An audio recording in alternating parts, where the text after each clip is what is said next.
Bonjour chers voyageurs. Aujourd'hui je vous retrouve pour parler du chapitre 976 et de l'avancée de l'histoire avant la guerre d'Onigashima. Avant de commencer la vidéo, toi cher voyageur qui passe par là, n'hésite pas à t'abonner si ce n'est pas encore fait pour faire partie de l'aventure.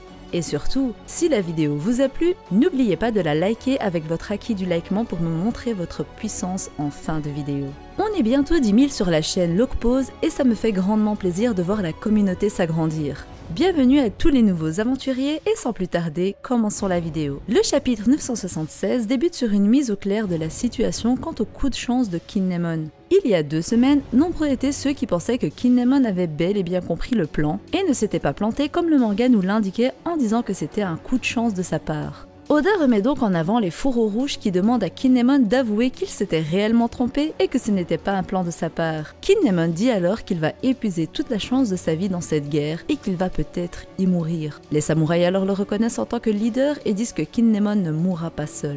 Denjiro alors lui dit de brandir son katana afin de gagner la bataille. Une bataille sur les mers pour arriver au point de départ de la guerre, Onigashima. Pendant ce temps, Kanjuro est avec Momonosuke et tente de fuir, mais Kawamatsu s'empresse de se rendre via les eaux vers ces derniers et échange un coup avec Kanjuro. On voit alors que Kanjuro a dessiné un oiseau et dit à Kawamatsu que c'en est fini des Kozuki, même s'il arrive à récupérer Momonosuke. Il s'envole alors dans les airs et provoque encore plus Kawamatsu en disant qu'il va chercher Hiyori pour la tuer maintenant qu'il sait qu'elle est en vie. Kinnemon traite Kanjuro de menteur et dit qu'eux n'avaient droit qu'à des dessins pourris alors qu'il dessine pourtant bien. Kanjuro s'en va avec Momonosuke qui appelle à l'aide. Luffy ne comprend pas et demande où ils s'en vont. Sanji comprend que Kanjuro était la taupe et effectue le geppo pour aller dans les airs récupérer Momonosuke. Robin également prête main forte. De l'autre côté, Chopper est choqué et dit à Luffy que Kanjuro est un traître et qu'il kidnappe Momonosuke, ce qui choque le capitaine des Mugiwara qui insulte Kanjuro d'enfoiré. Usopp brandit son arme, mais alors que Sanji est dans les airs, un nuage noir apparaît dessiné par Kanjuro, d'où des flèches d'encre tombent sur l'Alliance. Momo demande alors à Kanjuro d'arrêter sinon ils vont tous mourir, et Kanjuro répond que ce n'était pas trop tôt et qu'ils doivent mourir et rabaisse Momonosuke en disant que le commandant actuel des samouraïs n'est rien d'autre qu'un gamin qui a peur du vide.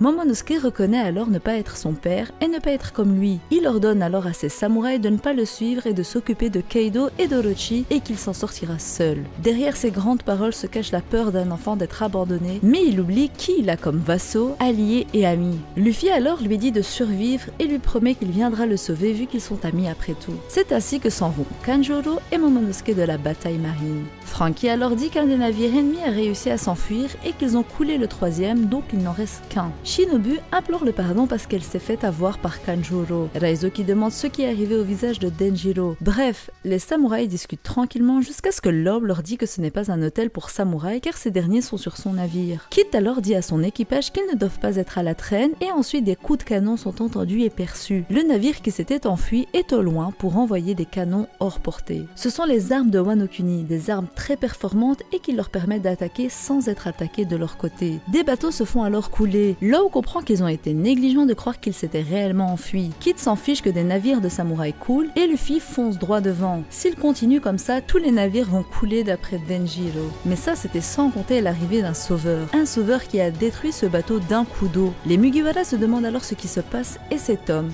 poisson, le paladin des mers, l'unique Jinbei se présente devant eux. Originaire d'un pays au fond de la mer, il a causé bien du tort à ses camarades, mais il y a peu, il a reçu une coupe de saké du boss des Mugiwara, Monkey, dit Luffy. Il est la nouvelle recrue de l'équipage, il est appelé Jinbei, le paladin des mers. Kid et Lob sont choqués de la nouvelle et enfin apparaît Jinbei devant les Mugiwara, content de son retour. Il annonce alors à Luffy son retour comme promis, en vie, et on voit que sa prime est dorénavant de 438 millions de berries.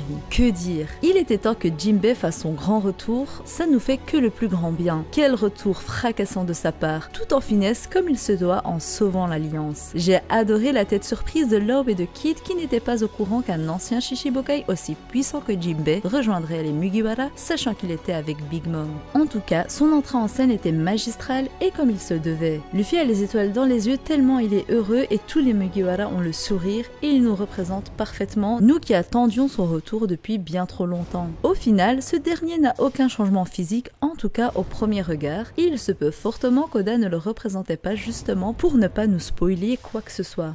Parce qu'il est vrai que s'il avait été dans les colos sans cicatrice, sans rien, on aurait su qu'il s'en serait sorti comme un chef face à Big Mom, or le but était de mettre le doute aux fans. Désolé pour tous les anti-fans qui le pensaient mort. Il est bien vivant et se battra aux côtés de Luffy durant cette guerre, sa force n'est pas négligeable. Maintenant la question est de savoir s'il est venu seul, ou s'il est bien venu accompagné, ou du moins s'il a prévenu les renforts de la situation de Wano Kuni. Parce que ce dernier arrive quand même plusieurs jours après Big Mom et son équipage sur Wano Kuni, alors que son but était de l'arrêter sur Whole Cake Island et de lui rejoindre le pays de Wa au plus vite. Deux possibilités alors se présentent, soit il était blessé au point d'être alité plusieurs jours, soit il est parti faire part à des renforts de la situation des Mugiwara, sachant pertinemment que Big Mom s'était rendu également vers Wano Kuni. Une vidéo arrive prochainement sur les renforts comme vous le souhaitiez, donc activez la cloche si ce n'est pas encore fait pour ne pas la rater. Et surtout, abonnez-vous si ce n'est pas encore fait pour qu'on atteigne les 10 000 voyageurs sur cette chaîne, oui des voyageurs même pendant ce confinement. J'ai décidé de vous faire voyager à travers mes vidéos dans l'univers de One Piece et j'espère que le voyage vous plaît. Voilà, c'était tout pour moi. Dites-moi ce que vous avez pensé du chapitre dans les commentaires. J'ai hâte d'avoir votre retour et de ressentir également votre joie quant au retour de Jinbei. N'oubliez pas de liker la vidéo si ce n'est pas encore fait et sur ce, je vous dis à la prochaine. Prenez soin de vous. Bye.